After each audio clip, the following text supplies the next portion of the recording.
Hey guys, and welcome back to my channel. Today's video is Brayden's birth story. I started doing YouTube. What is happening with my hair? Crazy.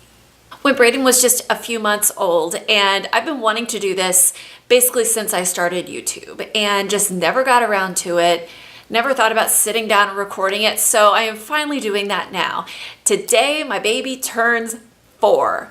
Praise the Lord, we have survived the three-nager stage. Probably a few more gray hairs than I had a year ago, but we're here. Now, in July, I uploaded Caleb's birth story, and I will link that up right here if you would like to watch that, and I'll also link it down below because I love birth stories, and I just couldn't wait any longer to share Brayden's birth story with you. Now, before we get started with his birth story, I'm going to tell you just a little bit about my pregnancy. We conceived him when Caleb was about 16 months old, 15, 16. It's very much a blur. And yes, we were trying. It took us a little bit longer because I was still breastfeeding Caleb. And I had my cycle back, but still things were a little weird because I was still breastfeeding a young toddler. But that day that I took the pregnancy test, I think it was 9 or 10 DPO, I knew it was going to be positive. I didn't feel pregnant, but I just knew it. And overall, my pregnancy was very healthy. Blood work wise, weight gain wise. The problem was I was sick pretty much the whole pregnancy. It didn't help that I was chasing a toddler at the time. That made things very, very difficult. And that just the exhaustion from that and having a lot of morning sickness, I didn't throw up all the time. I threw up a lot more with this pregnancy. I was actually sure he was a girl until the 20-week mark when we found out we were having a boy. I was sure he was a girl just because this pregnancy was so different. I got on Zofran at one point. It was a game changer. I felt so much better. I had a couple of bumps in the road along the way. At 21 weeks, I'll just spare you some of the details, but I had a really bad problem going number 2, if you see what I'm saying. And I got backed up so bad at one point that it actually cut off my urethra where I couldn't even pee. I was taking the prune juice, I was taking the Colace, I was doing everything I could, and of course tons of water to help me to go. And then with all the water I was drinking, my bladder was also very full. And so I eventually had to go to labor and delivery, and they drained 64 ounces of urine from my bladder. That's right. And they gave me an enema, and I felt much better. But it's just like being pregnant and wanting to throw up all the time is bad. Being exhausted is bad. And then when you can't poop or pee, it's just, it was terrible.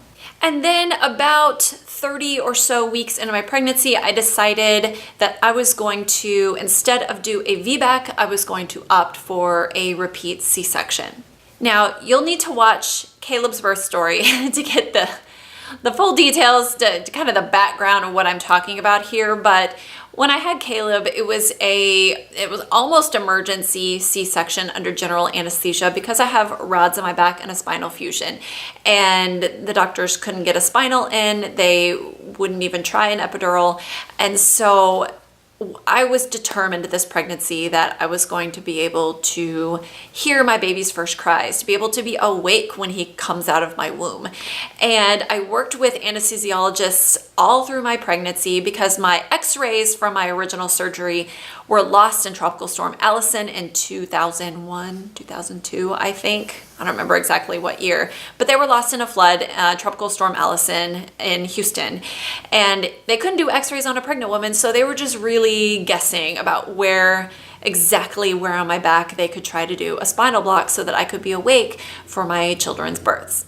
And so I actually had a team of anesthesiologists kind of working, knowing what they're getting into, and they sent me the best guy for my scheduled C-section.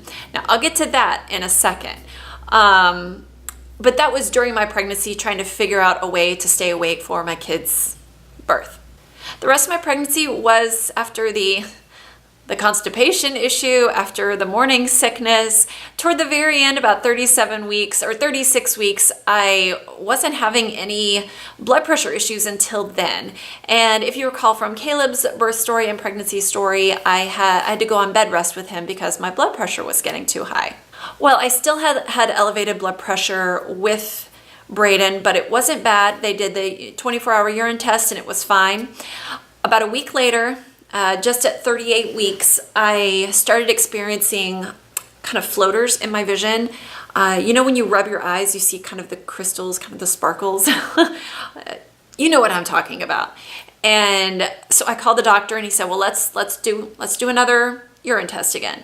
So basically what you do for your 24-hour urine test is that they send you home with a big bucket, a big jug, and you basically have to pee in it for 24 hours and then you turn in your urine to the hospital the next day and they call you with results. So here we are at 38 weeks and I did the 24-hour urine test, turned in my urine on, let's see, Saturday morning around 9:15 in the morning, and around 11:30 I got a call from my doctor saying, I missed the call and he left a voicemail saying, give me a call whenever you get a chance.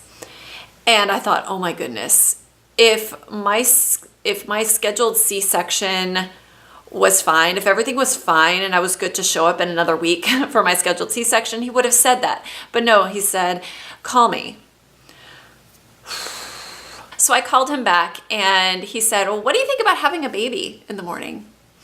And I'm like, what? And he said, the protein in your urine was there. And so at the risk of going into preeclampsia, we need to go ahead and get him out now. And he said, you can wait another week if you want for your scheduled C-section. And I was like, I didn't want to risk anything. And I figured it's just 38 weeks and 2 days. It's not like he's a preemie or anything. So we decided that afternoon that we're having a baby tomorrow. So we called Grandma and Grandpa and they came and picked up Caleb. I was an emotional mess because I was just not ready for this. And when I told Mike what the doctor had said, his first response, and this still cracks us up to this day, was, well, I gotta work next week. And I'm like, dude, my water could break any minute and it wouldn't really matter that you have to work next week. Because he had scheduled time off for my scheduled C-section. So he had to call in and say, I'm not going to be at work next week.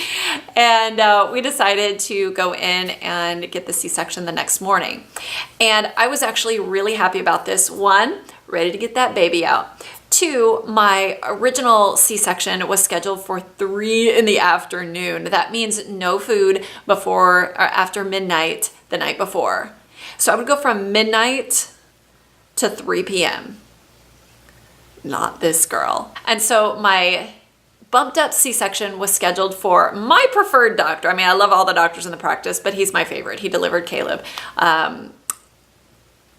It was scheduled for the next morning at 7 a.m. So we got everything packed up, went to bed, and got the next morning, went to the hospital. And they had no trouble putting in a spinal block. And I laid down and they did their thing. They opened me up. It seemed to take an eternity. But they opened me up and they got him out. And to my surprise, this fat little brown baby comes out of me. Now, keep in mind, Caleb was so thin and petite. He hardly had any rolls, even as like an older baby. He didn't have like the thigh rolls, a little bit. And he was so blonde and fair and blue eyes. And out comes this 8-pound, 12-ounce baby boy at 38 weeks and 2 days, almost 2 weeks early. I have an almost 9-pounder. And he is chubby and he has so much like dark hair and he had dark skin. I mean, he was like, he was tanner than I get in the middle of the summer. And I just looked at him and I'm like, oh my goodness. And they kept saying his weight. They kept saying 812, 812. And I'm thinking, surely that's the time. Surely that's the time on the clock. But no, he was 8 pounds and 12 ounces. So if you can imagine, if I had waited for a VBAC and gone to 40 weeks, I probably would have had a 10 pounder. That's crazy. Now, if you see my boys, especially on Instagram, they're on my Instagram a lot, you know that they are polar opposites. My Caleb is my thin, fair-skinned, blue-eyed, blonde child who's just like me, and Brayden is my tough guy, my bruiser, my brown-haired, brown-eyed, dark skin, just like Mike. And it just cracks us up because we have one of each. But anyway, they took him out. He was so healthy and he didn't really cry a lot. He was just chill. And they put me in, or put him in my arms. And I mean, I even left the OR with him by my side right here. And I remember I looked down at him and he's sucking these 2 fingers right here. And I'm laying pretty much flat at this point after my C-section, and and I said, looks like he's hungry. Can we try to nurse? And they're like, of course you can. They said it might be a little weird because you're not even sitting up at all. And so I tried to latch him on. I sat up just a tiny bit, latched him on. Good to go. Now, I shared my breastfeeding story here a few weeks ago as well. Actually, I'm sorry, it was last month. It was in August. And so you can check that out. I'll also link that up here and down below. But he latched instantly. My milk came in pretty much instantly. I contribute that to the fact that Caleb had just weaned himself just a few months before. So I probably had like leftover milk still maybe sitting there. But he started nursing immediately, and they sat me up a little bit more so I could feed him again. And it was a bit much. I had a popsicle, it was a bit much. Threw up the popsicle, felt much better. We had the lactation lady in there, and since things were going so well with nursing, I just got to chat with her. And so his birth was really quite peaceful. It was awesome, actually. The other shoe dropped when it came time for my recovery. I know I've talked a little bit on my channel about my headaches, how I have a lot of headaches. I don't have as many migraines as I used to, but I get migraines when I am exposed to MSG, which is monosodium glutamate. And I'm very, very, very good at avoiding it with a 10-foot pole. And so after my C-section, I started eating hospital food. And I had a headache that just wouldn't go away. And it got worse, and it got worse, and it got worse. And of course, because I was dealing with preeclampsia, or almost preeclampsia before my birth, they were thinking, is her blood pressure still really high? Of course, when you have a surgery patient who's had like a spinal block or an epidural or something like that, and they get this horrible, horrible headache, there's all sorts of things that could be going wrong. And after a little research, and thankfully Mike is such a good advocate, and he had his head on straight when I was, in that new mom fog, he started thinking, I wonder if there's MSG in the hospital food. So sure enough, he calls down to the cafeteria, and apparently it was in literally everything. So I was being fed a steady stream of MSG in the hospital food. Livid. So here I am, recovering from a C-section. They were trying all sorts of things. They tried Demerol. I actually tried to get an IV going in my arm here and couldn't, which I've never had trouble getting an IV ever in life. And they bruised me up. I can insert a picture here of how badly I was bruised from them trying to put in Demerol in an IV. I told them at one point, I said, what helps my migraines at home is I take a Tylenol PM. And that's not good, but, or Benadryl even. But they tried that. It didn't work. And so basically we just decided, okay, well, Mike's going to have to go out and get fast food. So he had to get me fast food to eat in the hospital, which not good. It was even in the baked potato and in the pancakes. Why is there MSG in pancakes? I have no idea. So anyway, if it weren't for that, my recovery from my C-section would have been just fine. I probably would have even gone home earlier.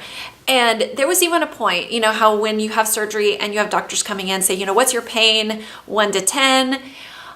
My C-section was like maybe a 3 or a 4. My headache was like a 9. And they gave me, they may have even given me morphine at some point. I don't know. But they were giving me all the pain meds, and it was really, really messing with my head. And definitely affecting my ability to care for my newborn in the hospital.